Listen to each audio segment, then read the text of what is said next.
আমাদের স্মার্টফোনগুলোতে কিন্তু সেটিংসের অভাব নেই, হাজার হাজার সেটিংস আছে। এর মধ্যে কিছু সেটিংস আছে আপনাকে অফ করতে হবে এবং কিছু সেটিংস আছে যেগুলো আপনাকে অন রাখতে হবে, তা না হলে কিন্তু মহাবিপদ। আজকের ভিডিওতে আমি একটা না, দুইটা না, তিনটা না, মোট 7টা এরকম সেটিংসের কথা বলবো, যেগুলোর কিছু আপনাকে অফ করতে হবে এবং কিছু অন রাখতে হবে। ওকে, 1 নম্বরে আপনাকে যেটা অন রাখতে হবে সেটা হচ্ছে সিম লক।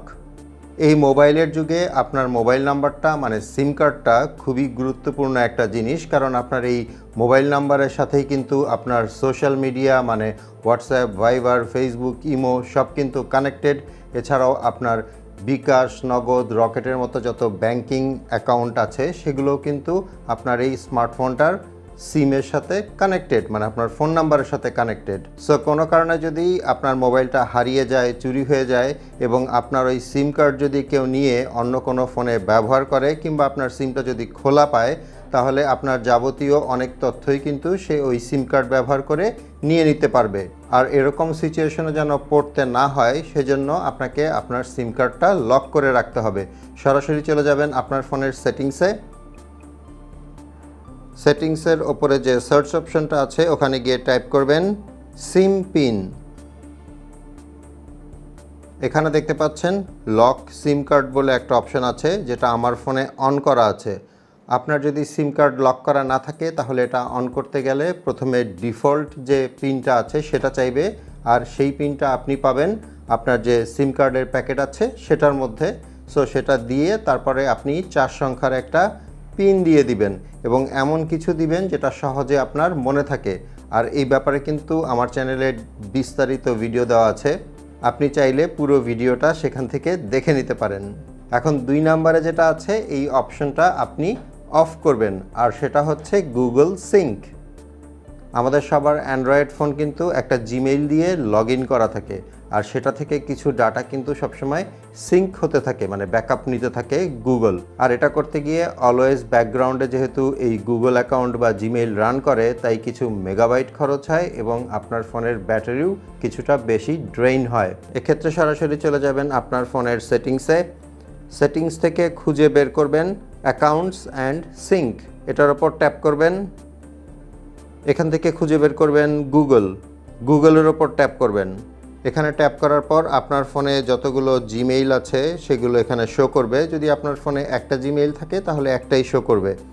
সো আমার ফোনে যেহেতু অনেকগুলো জিমেইল, তাই আমি সবচেয়ে নিচে যে জিমেইলটা আছে এটা দিয়ে এক্সাম্পলটা দেখাচ্ছি। সো আপনি আপনার জিমেইলের উপরে ট্যাপ করবেন।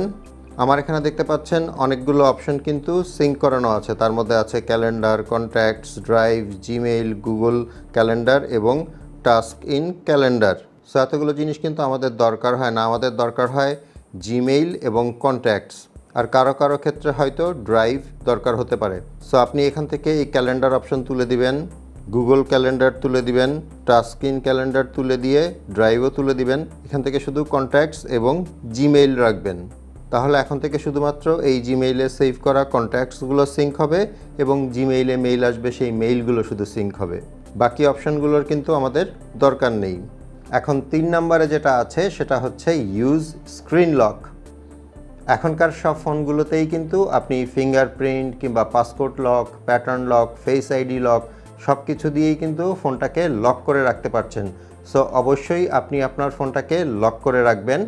অনেকেই আলসেমি করে কাজটা করেন না, কিন্তু আপনি যদি এই কাজটা না করেন এবং কখনো যদি ভুলে আপনার ফোনটা কোথাও ফেলে আসেন কিংবা আপনার ফোনটা যদি হারিয়ে যায় কিংবা চুরি হয়ে যায়, তখন অন্য কেউ আপনার এই ফোন ব্যবহার করে কিন্তু অনেক কিছুই করে ফেলতে পারে। স্পেশালি আপনার যে সোশ্যাল মিডিয়া আছে, ব্যাংকিং অ্যাকাউন্ট আছে, একটু আগে যেগুলো বললাম সিমের সাথে যেগুলো কানেক্টেড, সব কিছুই কিন্তু সে এখান থেকে অ্যাক্সেস করতে পারবে। আবার আপনার এই ফোন ব্যবহার করে সে যদি কোনো ক্রাইম করে সেটার দায়ভারও কিন্তু আপনার ওপরেই বর্তাবে। সো অবশ্যই আপনার ফোনে স্ক্রিন লক ব্যবহার করবেন। এরপর 4 নম্বরে যেটা আছে সেটা হচ্ছে টার্ন আননেসেসারি নোটিফিকেশন অফ। ফোনের নোটিফিকেশন সেন্টারগুলোকে টান দিলেই দেখা যায় এখানে শত শত নোটিফিকেশন এসে ভরে থাকে, বাট এরকম অনেক নোটিফিকেশনই আছে যেগুলো আমাদের কোনো কাজে লাগে না কিংবা আমাদের বিরক্ত করে যখন তখন এসে শব্দ করে। সো আপনি চাইলে এগুলোকে কিন্তু বন্ধ করে রাখতে পারেন। যেমন এক্সাম্পলের জন্য আমি যদি এখান থেকে কোনো একটা নোটিফিকেশনের উপর চেপে ধরে রাখি, এবং এই সাইট বা অ্যাপ থেকে আসা যদি নোটিফিকেশনগুলো আমি আর দেখতে না চাই, তাহলে নিচে যে 3 ডটটা আছে এটার উপর ট্যাপ করব এবং দেখতে পাচ্ছেন এটা ক্রোমের নোটিফিকেশন ছিল এবং শো নোটিফিকেশনস একটা অপশন আছে, এটা অন করা আছে। এটা যদি আমি এখান থেকে অফ করে দেই, তাহলে ক্রোম বা যেই অ্যাপেরটা আপনি বন্ধ করতে চাচ্ছেন ওই অ্যাপ থেকে আর কোনো নোটিফিকেশন এরকম করে পাবেন না, যেগুলো আপনাকে বিরক্ত করে। এরপর 5 নম্বরে যেটা আছে সেটা খুবই গুরুত্বপূর্ণ, আর সেটা হচ্ছে ফাইন্ড মাই ডিভাইস। প্রত্যেকটা অ্যান্ড্রয়েড ফোনের সেটিংসে আপনি একটা অপশন পাবেন, সেটা হচ্ছে ফাইন্ড মাই ডিভাইস। আপনি যদি আপনার ফোনের সেটিংসে চলে যান এবং সেটিংসের ওপরে যে সার্চ অপশনটা আছে সেখানে গিয়ে যদি টাইপ করেন ফাইন্ড মাই ডিভাইস,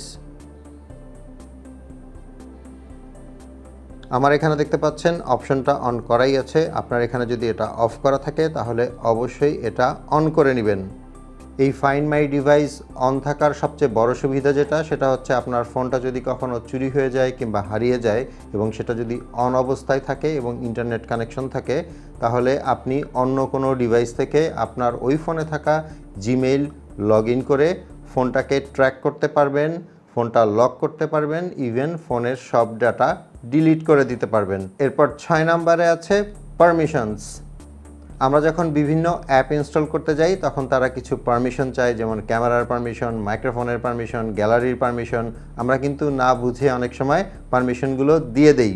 এখন আসলে কোন অ্যাপকে আমরা কি পারমিশন দিয়েছি, আদৌ দেওয়া উচিত হয়েছে কিনা সেটা কোথা থেকে দেখবেন অ্যান্ড কোনটা কোনটা আপনি বন্ধ করবেন সেটা দেখিয়ে দিচ্ছি। আপনার ফোনের সেটিংসে চলে যাবেন, সেটিংস থেকে একটা অপশন খুঁজে বের করবেন অ্যাপসে চলে যাবেন। এখানে নিচের দিকে একটা অপশন দেখতে পাচ্ছেন পারমিশনস, এই পারমিশনসে চলে যাবেন এবং এখানে আবারও পাবেন পারমিশনস, এটার উপর ট্যাপ করবেন। এখন পারমিশন ম্যানেজারে চলে আসলাম। এখানে দেখতে পাচ্ছেন body sensors, calendar, call logs, camera, contacts, files, location, microphone, সব কিছুর কিন্তু আলাদা আলাদা করে অপশন আছে। ফর এক্সাম্পল, আমি যদি এই ক্যামেরার ওপর ট্যাপ করি, এখানে দেখতে পাচ্ছেন আমার ফোনে যতগুলো অ্যাপ ইনস্টল করা আছে সেগুলোর লিস্ট দেখাচ্ছে এবং আমি কিন্তু কন্টিনিউয়াস ক্যামেরা পারমিশন কোনো অ্যাপকেই দিয়ে রাখিনি, শুধু কিছু অ্যাপসকে এখানে পারমিশন দেওয়া আছে। এখন যে কোনো সময়ে যে কোনো অ্যাপের পারমিশন আপনি চেঞ্জ করতেই পারেন। ফর এক্সাম্পল, এখানে যে ক্যাপকাট অ্যাপটা আছে, আমি যদি এটার উপর ট্যাপ করি, এখানে 3টা অপশন দেওয়া আছে। প্রথমটা allow only while using the app, দ্বিতীয়টা আস্ক এভরি টাইম এবং 3 নাম্বারটা হচ্ছে ডোন্ট অ্যালাউ। সো আপনি যদি অ্যালাউ করতে না চান তাহলে নিচেরটাকে সিলেক্ট করে দিবেন, বাট আমি প্রেফার করি allow only while using the app, এই অপশনটা মানে প্রথম অপশনটা সিলেক্ট করে রাখা। তাহলে যখন আপনি ওই অ্যাপটা ব্যবহার করবেন তখনই শুধুমাত্র সে ওই স্পেসিফিক জিনিসটার অনুমতি পাবে। এখানে যেহেতু ক্যামেরার কথা বলা হচ্ছে, মানে ক্যামেরার পারমিশন শুধুমাত্র তখনই দেওয়া থাকবে। এখান থেকে যদি আমি ব্যাকে চলে যাই, আবারও যদি ব্যাকে চলে যাই, একইভাবে আমি যদি লোকেশনের ওপর ট্যাপ করি, এখানে দেখতে পাচ্ছেন আমি গুগল এবং গুগল ম্যাপসকে কিন্তু আমার লোকেশনের পারমিশন দিয়ে রেখেছি। আর কিছু অ্যাপকে যখন আমি অ্যাপগুলো ব্যবহার করছি তখন তারা আমার লোকেশন ব্যবহার করতে পারবে। আর এছাড়াও কিছু অ্যাপ আছে যারা একদমই অ্যালাউড না, তাদের লিস্টও কিন্তু এখানে শো করছে। একইভাবে আপনি কোনো একটা অ্যাপের ওপর ট্যাপ করবেন এবং আপনি যদি পারমিশন দিতে না চান তাহলে নিচের যে অপশনটা আছে ডোন্ট অ্যালাউ, এটা সিলেক্ট করে দিবেন। এখন সর্বশেষ এবং 7 নম্বরে যেটা আছে সেটা হচ্ছে ইউজ ডার্ক মুড। এখন বেশিরভাগ স্মার্টফোনগুলোর কন্ট্রোল সেন্টারে কিন্তু আপনি একটা অপশন পাবেন ডার্ক মুড। এই ডার্ক মুড যদি আপনি অন করে দেন তাহলে আপনার ফোনের সব কিছুই কিন্তু ডার্ক হয়ে যাবে। এই ডার্ক মুড অন করে আপনি যদি মোবাইলটা ব্যবহার করেন সেটা আপনার চোখের জন্য ভালো, এবং যাদের ফোন অ্যামোলেড ডিসপ্লের তাদের ফোনে কিন্তু ব্যাটারিও অনেকটা সেভ হবে। হোপফুলি এই ইনফরমেশনগুলো আপনাদের অনেক কাজে আসবে। ভিডিওটা ভালো লেগে থাকলে একটা লাইক করে দিবেন। আপনাদের সাথে আমার দেখা হবে পরের ভিডিওতে ইনশাল্লাহ। সে পর্যন্ত সবাই ভালো থাকবেন। আসসালামু আলাইকুম।